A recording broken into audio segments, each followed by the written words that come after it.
ಇನ್ನು ಆರ್ಸಿಬಿ ತಂಡಕ್ಕೆ ಮ್ಯಾನೇಜ್ಮೆಂಟ್ಗೆ notice ನೀಡೋದಾಗಿ republic ಕನ್ನಡದ ಜೊತೆಯಲ್ಲಿ ಮಾತನಾಡಿರುವ ಸಚಿವ ಶಿವರಾಜ್ ತಂಗಡಗಿ ಪ್ರತಿಕ್ರಿಯೆಯನ್ನ ನೀಡಿದ್ದಾರೆ. ಆರ್ಸಿಬಿ ವಿಚಾರಕ್ಕೆ ಸಂಬಂಧಪಟ್ಟಂತೆ ಆ ಹಿಂದಿ ಪೇಜ್ಗೆ ಸಂಬಂಧಪಟ್ಟಂತೆ ಎದ್ದಿರುವ ವಿವಾದಕ್ಕೆ ಸಂಬಂಧಪಟ್ಟಂತೆ ಸಚಿವ ಶಿವರಾಜ್ ತಂಗಡಗಿ ರಿಪಬ್ಲಿಕ್ ಕನ್ನಡಕ್ಕೆ ಎಕ್ಸ್ಕ್ಲೂಸಿವ್ ಹೇಳಿಕೆ ನೀಡಿದ್ದಾರೆ. ಆರ್ಸಿಬಿ ಕನ್ನಡಿಗರಿಗೆ ಕೊಡುವ ಕೆಲಸ ಮಾಡಬೇಕು, ಆರ್ಸಿಬಿ ಕನ್ನಡ ಪೇಜ್ ಹಾಕಬೇಕು ಅಂತ ಹೇಳಿ ಪ್ರತಿಕ್ರಿಯೆ ನೀಡಿದ್ದಾರೆ.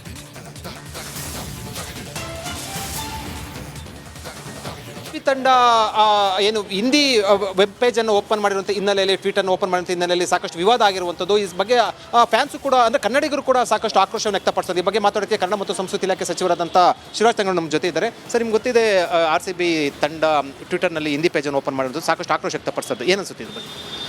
ಒಂದು ಆರ್ಸಿಬಿ ಬಗ್ಗೆ ಕರ್ನಾಟಕದವರಿಗೆ ಕನ್ನಡಿಗರಿಗೆ ಬಗ್ಗೆ ಭಾಳ ವಿಶೇಷವಾದಂಥ ಗೌರವ ಇದೆ.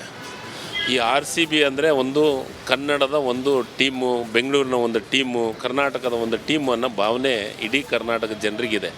ದಯಮಾಡಿ ನಾನು ವಿನಂತಿಯನ್ನು ಮಾಡ್ತೀನಿ, ಕನ್ನಡದ ಮನಸ್ಸಿಗೆ ನೋವು ಮಾಡಲಾರ್ದ ರೀತಿಯೊಳಗೆ ಇಂಗ್ಲೀಷನ್ನು ಪೇಜನ್ನು ಓಪನ್ ಮಾಡೋದು, ಹಿಂದಿಯನ್ನು ಮಾಡೋದ್ರ ಜೊತೆಗೆ ಕನ್ನಡವನ್ನು ತತ್ಕ್ಷಣ ಆ ಪೇಜನ್ನು ಮಾಡಿ ಕನ್ನಡಿಗರಿಗೆ ಮನಸ್ಸು ಗೆಲ್ಲುವಂಥ ಕೆಲಸವನ್ನು ಆರ್ಸಿಬಿ ಅವರು ಮಾಡಬೇಕು. ಇಲ್ಲ ಅಂದರೆ ಅವರಿಗೆ ನಾನು ಕನ್ನಡ ಮತ್ತು ಸಂಸ್ಕೃತಿ ಇಲಾಖೆಯಿಂದ ಅವರಿಗೆ ಒಂದು ನೋಟಿಸ್ ಕೊಡುವಂಥ ಕೆಲಸವನ್ನು ಮಾಡ್ತೀವಿ. ಕನ್ನಡ ರಕ್ಷಣಾ ವೇದಿಕೆಯವರು ಕೂಡ ಈ ಬಗ್ಗೆ ಒಂದು ಹೇಳಿಕೆ ಕೊಟ್ಟಿದ್ದಾರೆ. ಒಂದನ್ನು ಮಾಡಲಿ ಅಂದರೆ ನಾವು ಕಚೇರಿಗೆ ಮುತ್ತಿಗೆ ಹಾಕ್ತೀವಿ ಅಂತ. ಅಂದರೆ ಕಾನೂನು ಸುವ್ಯವಸ್ಥೆ ವಿಚಾರ ಕೂಡ ಇದೊಂದು ಇರುವಂಥ ಸರ್, ಕಾನೂನು ಸುವ್ಯವಸ್ಥೆಯನ್ನು ಕಾಪಾಡಬೇಕಾಗಿದ್ದ ನಮ್ಮೆಲ್ಲರ ಕರ್ತವ್ಯ. ನಾವು ತತ್ಕ್ಷಣ ಇಲಾಖೆಯಿಂದ, ಸರ್ಕಾರದಿಂದ ತತ್ಕ್ಷಣ ಕ್ರಮವನ್ನು ವಹಿಸುವಂಥ ಕೆಲಸವನ್ನು ಮಾಡ್ತೀವಿ. ಕನ್ನಡಿಗರು ಮಾಡಿದಂಥ ದ್ರೋಹ ಅಲ್ಲ, ಯಾಕಂದ್ರೆ ಕನ್ನಡದಲ್ಲಿ ಹುಟ್ಟಿರುವಂಥವ್ರು. ನಿಶ್ಚಿತವಾಗಲೂ ಕನ್ನಡ ನಮ್ಮ ಮೊದಲನೇ ಆದ್ಯತೆ. ಕನ್ನಡಿಗರು ನಾವು ಕನ್ನಡವನ್ನು ಬೆಳೆಸುವಂಥ ಕೆಲಸ ನಾವೆಲ್ಲರೂ ಮಾಡುವಂಥ ಈ ಕಾರ್ಯದಲ್ಲಿ ವಿಶೇಷವಾಗಿ ಆರ್ಸಿಬಿ ಬಗ್ಗೆ ಭಾಳ ಗೌರವವನ್ನು ಇಟ್ಕೊಂಡಿದ್ದಾರೆ ಕರ್ನಾಟಕದವರು, ಕನ್ನಡಿಗರು. ಹೀಗಾಗಿ ತತ್ಕ್ಷಣ ಯಾವ ಕನ್ನಡಿಗರಿಗೂ ಮನಸ್ಸಿಗೆ ನೋವಾಗರ ರೀತಿಯೊಳಗೆ ನೀವು ಕೆಲಸವನ್ನು ಮಾಡಬೇಕಂತ ನಾನು ಆದೇಶವನ್ನು ಮಾಡ್ತಾಯಿದ್ದೆ. ಕನ್ನಡಿಗರು ಟ್ವೀಟ್ನಲ್ಲಿ ರಿಯಾಕ್ಟ್ ಮಾಡ್ತಾ ಇದ್ದಾರೆ, ಸಿಕ್ಕಾಪಟ್ಟೆ ಜನ ಆಕ್ರೋಶದಲ್ಲಿ ರಿಯಾಕ್ಟ್ ಮಾಡ್ತಾ ಇದ್ದಾರೆ. ಕನ್ನಡಿಗರಿಗೆ ಆಕ್ರೋಶ ಪಡೋದಕ್ಕಿಂತ ಮೊದಲೇ ಈ ಕೆಲಸವನ್ನು ಮಾಡಬೇಕು ಅಂತ ಅವ್ರಿಗೆ ಹೇಳ್ತಾ ಇದ್ದೀವಿ. ಇದು ಸಚಿವ ಶಿವರಾಜ್ ತಂಗಡಗಿ ಅವರ ಹೇಳಿಕೆ. ಅವ್ರು ಹೇಳ್ತಾ ಇರುವಂಥದ್ದು ಆರ್ಸಿಬಿ ತಂಡಕ್ಕೆ ಸಂಬಂಧಪಟ್ಟ ನೋಟಿಸ್ ಕೊಡ್ತೀವಿ ಅಂತ ಹೇಳಿರುವಂಥದ್ದು. ಜೊತೆಗೆ ಈ ಕೂಡಲೇ ಕೂಡ ಅದನ್ನು ಏನು ಬದಲಾವಣೆ ಮಾಡಬೇಕು ಅಂದರೆ ಕನ್ನಡ ಪೇಜನ್ನು ಹಾಕಬೇಕು ಅಂತ ಹೇಳುವ ಮೂಲಕ ಒಂದು ಎಚ್ಚರಿಕೆಯನ್ನು ಕೊಟ್ಟಿರುವಂಥ ಕ್ಯಾಮರಾ ಪರ್ಸನ್ ಮಧು ಜೊತೆ ವಿಜಯ್ ಜನ, ರಿಪಬ್ಲಿಕ್ ಟಿವಿ, ಬೆಂಗಳೂರು. ಈ ಬಗ್ಗೆ ಮಾತನಾಡಲಿಕ್ಕೆ ಕನ್ನಡ ಪರ ಹೋರಾಟಗಾರರಾಗಿರುವ ರೂಪೇಶ್ ರಾಜಣ್ಣ ಅವರು ನಮ್ಮ ಜೊತೆ ನೇರ ಸಂಪರ್ಕದಲ್ಲಿದ್ದಾರೆ. ನಮಸ್ಕಾರ. ನಮಸ್ತೆ ಮೇಡಮ್. ನಮಸ್ತೆ. ಆರ್ಸಿಬಿಯ ಹಿಂದಿ ಪೇಜ್ ಬಗ್ಗೆ ಇದೀಗ ಕನ್ನಡ ಪರ ಹೋರಾಟಗಾರರು, ವಿಶೇಷವಾಗಿ ಆರ್ಸಿಬಿ ಅಭಿಮಾನಿಗಳು ವಿರೋಧವನ್ನ ವ್ಯಕ್ತಪಡಿಸ್ತಾ ಇರೋದು, ಇದು ಕೂಡ ಭಾಷಾ ಹೇರಿಕೆ ಅನ್ನೋದು ಅವ್ರ ವಾದ. ಏನ್ ಹೇಳ್ತೀರಿ ಈ ಬಗ್ಗೆ? ಖಂಡಿತವಾಗ್ಲೂ ನೋಡಿ, ಆರ್ಸಿಬಿ ಅಂತಂದ್ರೆ ಪ್ರಪಂಚದಲ್ಲೇ ಇವತ್ತೊಂದು ದೊಡ್ಡ ಹೆಸರನ್ನ ಮಾಡಿರ್ತಕ್ಕಂಥ ಕ್ರಿಕೆಟ್ ತಂಡ.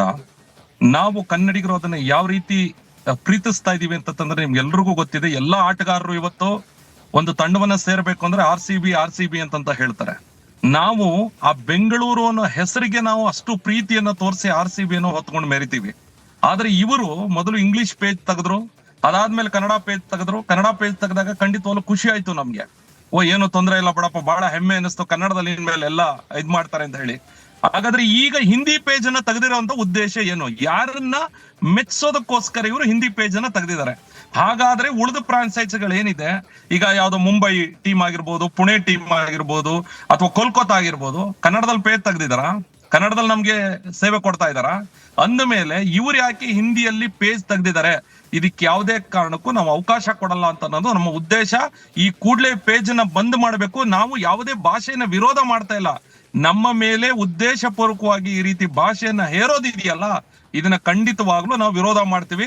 ಆರ್ಸಿಬಿ ಅಭಿಮಾನಿಗಳಾಗಿ, ಕನ್ನಡಿಗರಾಗಿ ನಾವು ಯಾವುದೇ ಕಾರಣಕ್ಕೂ ಇದಕ್ಕೆ ಅವಕಾಶ ಕೊಡೋದಿಲ್ಲ ಮೇಡಮ್. ಈಗ ಭಾಷೆ ಅಂದ್ರೆ ಕಮ್ಯುನಿಕೇಶನ್, ಸಂವಹನ ಮಾಡ್ಲಿಕ್ಕೆ ಆರ್ಸಿಬಿಯ ಅಭಿಮಾನಿಗಳು ಬೇರೆ ಬೇರೆ ದೇಶದಲ್ಲಿರೋರಿದ್ದಾರೆ, ಬೇರೆ ರಾಜ್ಯದಲ್ಲಿರೋರಿದ್ದಾರೆ. ಅವರಿಗೋಸ್ಕರ ಈ ಪೇಜ್ ಅನ್ನೋ ಒಂದು ಕ್ಲಾರಿಫಿಕೇಶನ್ ಅಥವಾ ಸ್ಪಷ್ಟೀಕರಣ ಬರಬಹುದು ತಂಡದ ಮ್ಯಾನೇಜ್ಮೆಂಟ್ ನಿಂದ. ಇಂಗ್ಲಿಷ್ ಇದೆಯಲ್ಲ ಮೇಡಮ್, ಇಂಗ್ಲಿಷ್ ಇದೆಯಲ್ಲ, ಎಲ್ಲಾರನ್ನು ಕಮ್ಯುನಿಕೇಟ್ ಮಾಡಿದ. ಈಗ ಎಲ್ಲಾ ಫ್ರಾಂಚೈಸಿಗಳು ಏನ್ ಮಾಡ್ಕೊಂಡಿದೆ, ಅವ್ರ ಭಾಷೆಯಲ್ಲಿ ಒಂದು ಪೇಜ್ ಮಾಡ್ಕೊಂಡಿದ್ದೇವೆ, ಜೊತೆಗೆ ಇಂಗ್ಲಿಷ್ ಅಲ್ಲಿ ಮಾಡ್ಕೊಂಡಿದ್ದೇವೆ.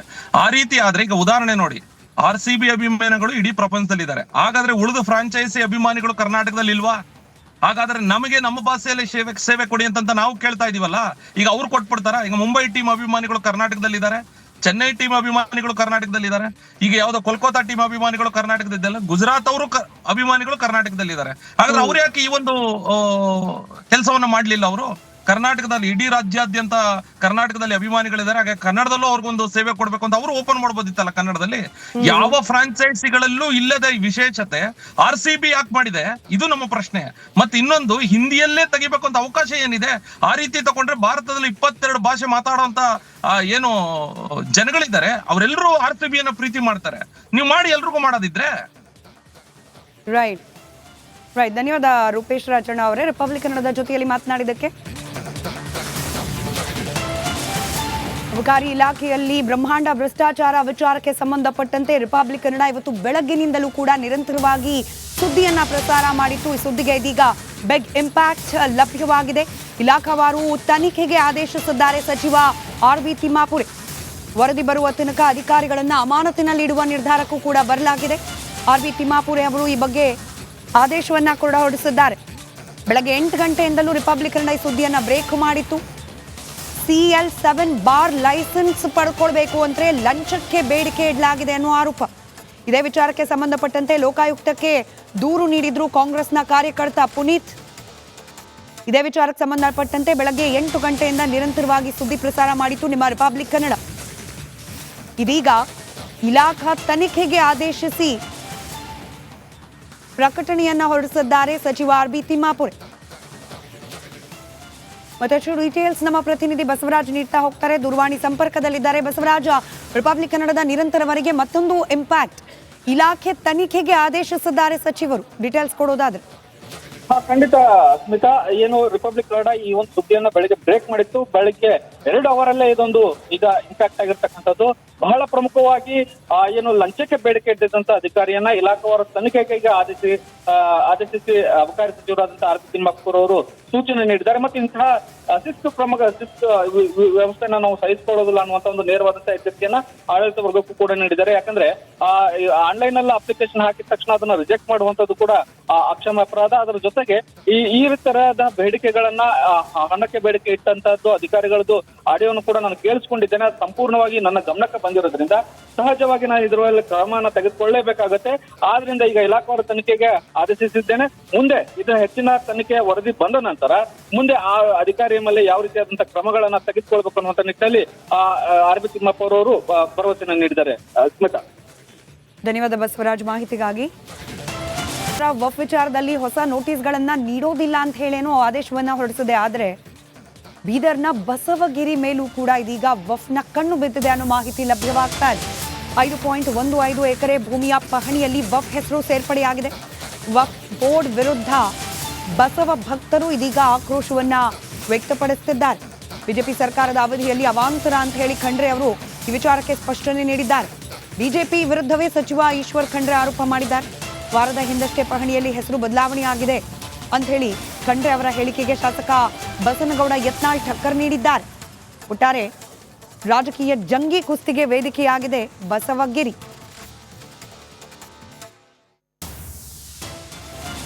ನೀವು ಈಗೇನು ತಪ್ಕೊಂಡಾರ ಅಂತ ತಿಳ್ಕೊಬೇಡ್ರಿ. ನಿನ್ನೆ ಒಂದು ನೋಟಿಸ್ ಬಂದೈತಿ ಬಿಲ್ಲರ್ನಾಗ. ಯಾವ್ದು ಕೇಳೋದ? ಯಾವ ಬಸವ ಏನದು ಸಿಟಿ ಒಳಗ ಬಸವ ಸೇವಾ ಸಮಿತಿ ಬಸವಗಿರಿ ನಿನ್ನೆ ಬಂದೈತಲ್ಲ ಅದು. ನಿನ್ನೆ ಪಾಪನಾಶಿನಿ ದೇವಸ್ಥಾನ. ನೀವು ವಿಚಾರ ಮಾಡ್ರಿ. ಹೋಗಿರ್ತಿ ಸಿದ್ದರಾಮಯ್ಯನವ್ರು ಹೇಳಿದ್ರು, ಇಲೆಕ್ಷನ್ ಸಲಾಗಿ ಹೇಳಿದ್ರು, ಮೊನ್ನೆ ಉಪಚುನಾವಣೆ ಸಲಾಗಿ ನಾವೆಲ್ಲ ತಕ್ಕೋತೀವಿ, ಬಿಜೆಪಿ ಸುಳ್ಳಪ್ಪ ಪ್ರಚಾರ ಮಾಡಿ. ಹಾಗಾದ್ರೆ ನೀನ್ ಯಾಕೆ ಗೊತ್ತಪ್ಪ, ಯಾಕೆ ತಹಸೀಲ್ದಾರ್ ಸಸ್ಪೆಂಡ್ ಮಾಡಬಾರ್ದು? ನಾ ಬಿಜಾಪುರ ತಹಸೀಲ್ದಾರ್ ಸಸ್ಪೆಂಡ್ ಮಾಡಿಸಿದ, ರಿಕಮೆಂಡ್ ಮಾಡಿಸದೆ. ನಮ್ಮ MB ಪಾಟೀಲ್ ಗಿರೆಲ್ಲ ಕಚ್ಚಿದ್ರ. ನೀವು ಈಗೇನು ತಪ್ಕೊಂಡಾರ ಅಂತ ತಿಳ್ಕೊಬೇಡ್ರಿ. ನಿನ್ನೆ ಒಂದು ನೋಟಿಸ್ ಬಂದೈತಿ ಬಿಲ್ಲರ್ನಾಗ. ಇವಾಗ ನಮ್ಮ ಪ್ರತಿನಿಧಿ ಒಂದು ಪ್ರತ್ಯಕ್ಷ ವರದಿ ನೀಡಿದ್ದಾರೆ ನೋಡಿ. ರಾಜ್ಯದಲ್ಲಿ ವಕ್ಫ್ ಅವಾಂತರ ಮುಗಿಯೋ ಲಕ್ಷಣಗಳೇ ಕಾಣ್ತಾ ಇಲ್ಲ ಅಂತ ಹೇಳ್ಬೋದು. ಬೀದರ್ನ ಪ್ರತಿಷ್ಠಿತ ಬಸವಗಿರಿ ಮೇಲೆ ಕೂಡ ವಫ್ ಕಣ್ಣು ಅಂತ ಹೇಳ್ಬೋದು. ಬಸವ ತತ್ವವನ್ನೇ ಉಸಿರಾಗಿಸಿಕೊಂಡ ಬಸವಗಿರಿಯ ಈಗಾಗಲೇ 5 ಎಕರೆ 15 ಗುಂಟೆ ಭೂಮಿಯನ್ನು ವಫ್ ಬೋರ್ಡಿಗೆ ಹೋಗ್ಯದ ಅಂಥೇಳಿ ಈಗಾಗಲೇ ಪಹಣಿಯನ್ನು ಸೋಷಿಯಲ್ ಮೀಡಿಯಾದಲ್ಲಿ ಓಡಾಡ್ತಾ ಇವೆ. ನೋಡ್ಬೋದು, ನಾವು ಕೂಡ ರಿಯಾಲಿಟಿ ಚೆಕ್ ಮಾಡಿದ್ವಿ. ಬಸವಗಿರಿಯ ಪಹಣಿ ತೆಗೆದು ನೋಡಿನಾಗ ರೀಸೆಂಟಾಗಿ ಏನದಂದ್ರೆ ಕರ್ನಾಟಕ ವಕ್ಫ್ ಬೋರ್ಡ್ ಅಂಥೇಳಿ ಆ ಒಂದು ಪಹಣಿಯಲ್ಲಿ ನಮೂದಾಗಿದೆ. ನೀವು ದೃಶ್ಯದಲ್ಲಿ ನೋಡ್ಬೋದು, ಭಕ್ತಿ ಭವನ ಈಗಾಗಲೇ ಲಿಂಗೈಕ್ಯ ಡಾಕ್ಟರ್ ಅಕ್ಕ ಅನ್ನಪೂರ್ಣ ತಾಯಿ ಮತ್ತು ಡಾಕ್ಟರ್ ಗಂಗಾಂಬಿಕಾ ಅವರು ಇದೇ ಒಂದು ಏನೋ ಸ್ಥಳದಲ್ಲಿ ಇರ್ತಿರು. ಈಗಾಗಲೇ ಗಂಗಾಂಬಿಕಾ ಅವ್ರ ತಾಯಿಯವರು ಇಲ್ಲೇ ಸ್ಥಳದಲ್ಲಿ ಇರ್ತಾರೆ. ಸಾಕಷ್ಟು ಬಸವ ತತ್ವವನ್ನೇ ಉಸಿರಾಗಿಸಿಕೊಂಡರ ಪ್ರತಿ ವರ್ಷ ಅದ್ದೂರಿ ವಚನ ವಿಜಯ ಉತ್ಸವ ಕೂಡ ನಡೀತದೆ. ಸಾಕಷ್ಟು ಭಕ್ತಾದಿಗಳು ಬಸವ ಭಕ್ತರದೊಂದು ಕನಸಿನ ಬಸವಗಿರಿ ಮೇಲೆ ಕೂಡ ಏನು ಈಗಾಗಲೇ ವಕ್ಫ್ ಬೋರ್ಡ್ ಕಣ್ಣು ಬಿದ್ದಿದೆ. ಅದರಿಂದ ಸಾಕಷ್ಟು ಬಸವ ಭಕ್ತರ ಕೆಂಗಣ್ಣಿಗೆ ಆಕ್ರೋಶಕ್ಕೆ ಸರ್ಕಾರ ಗುರಿಯಾಗದ ಅಂತ ಹೇಳ್ಬೋದು. ಹೀಗಾಗಿ ಮಠಗಳ ಮೇಲೆ ಕೂಡ ಈಗಾಗಲೇ ಏನು ಮಠ ಮಾನ್ಯಗಳು ಏನು ಈಗಾಗಲೇ ಭಕ್ತರದೊಂದು ದೇಣಿಗೆಯಿಂದ ಭಕ್ತರದೊಂದು ಕನಸಿನ ಮಠಗಳ ಮೇಲೆ ಕೂಡ ಏನೋ ಈಗಾಗಲೇ ಸರ್ಕಾರ ಏನು ಕಣ್ಣು ಹಾಕ್ತಾ ಇದರಿಂದ ನಿಜಕ್ಕೂ ಬಸವ ಭಕ್ತರು ಈ ಭಾಗದ ಬಸವ ಭಕ್ತರು ಸಾಕಷ್ಟು ಒಂದು ಆಕ್ರೋಶ ವ್ಯಕ್ತಪಡಿಸ್ತಾ ಇದ್ದಾರೆ ಅಂತ ಹೇಳ್ಬೋದು. ನಾವು ಬಸವಗಿರಿಯ ನೋಡ್ಬೋದು, ನೀವು ಈಗಾಗಲೇ ಏನು ಪೂಜೆಯನ್ನು ಮಾಡ್ಕೋತಾರೆ ಅಕ್ಕೋರು ಆ ಒಂದು ಪೂಜಾ ಧ್ಯಾನ ಮಂದಿರ ಮುಂಭಾಗದಲ್ಲಿ ನಾವಿದ್ದೀವಿ. ಟೋಟಲಿ 5 ಎಕರೆ 15 ಗುಂಟೆ ಭೂಮಿಯನ್ನು ಈಗಾಗಲೇ ವಕ್ಫ್ ಬೋರ್ಡಿಗೆ ಹೋಗಿದೆ ಅಂತೇಳಿ ಪಹಣಿಗಳು ಹೇಳ್ತಾ ಇವೆ. ಇದರಿಂದ ನಿಜಕ್ಕೂ ಕ್ಷೇತ್ರದ ಶಾಸಕ ರಹೀಂ ಖಾನ್ ಇರ್ಬೋದು, ಉಸ್ತುವಾರಿ ಸಚಿವರ ಈಶ್ವರ್ ಖಂಡ್ರೆ ಸೇರಿದಂತೆ ಸರ್ಕಾರ ವಿರುದ್ಧ ಈ ಭಾಗದ ಬಸವ ಭಕ್ತರು ಸಾಕಷ್ಟೊಂದು ಆಕ್ರೋಶ ವ್ಯಕ್ತಪಡಿಸ್ತಾ ಇದ್ದಾರೆ ಅಂತ ಹೇಳ್ಬೋದು. ರಾಜ್ಯದ ಮುಖ್ಯಮಂತ್ರಿ ಸಿದ್ದರಾಮಯ್ಯ ಅವರು ವಕ್ಫ್ ಬೋರ್ಡ್ ಈಗಾಗಲೇ ಪಹಣಿಯಲ್ಲಿ ರೈತರ ಪಹಣಿ ಇರ್ಬೋದು, ಮಠ ಮಾನ್ಯಗಳು ಗುಡಿಗಳು ಏನು ಈಗಾಗಲೇ ಪಹಣಿಗಳು ಬಂದಿವೆ ಅದನ್ನು ನಾವು ಸರಿಪಡಿಸ್ತೀವಿ ಅಂತೇಳಿ ಭರವಸೆ ಕೂಡ ಕೊಟ್ಟರು. ಆದ್ರೆ ಇವತ್ತು ಎಲ್ಲೋ ಒಂದು ಕಡೆ ರೀಸೆಂಟಾಗಿ ಕಳೆದ 1-2 ತಿಂಗಳ ಹಿಂದ್ಗಡೆ ಈ ರೀತಿ ಪಹಣಿಗಳಲ್ಲಿ ವಕ್ಫ್ ಅಂತೇಳಿ ನಮೂದಾಗ್ತಾ ಇದರಿಂದ ಸಾಕಷ್ಟು ಏನು ಈಗಾಗಲೇ ಪ್ರತಿಷ್ಠಿತ ಬಸವ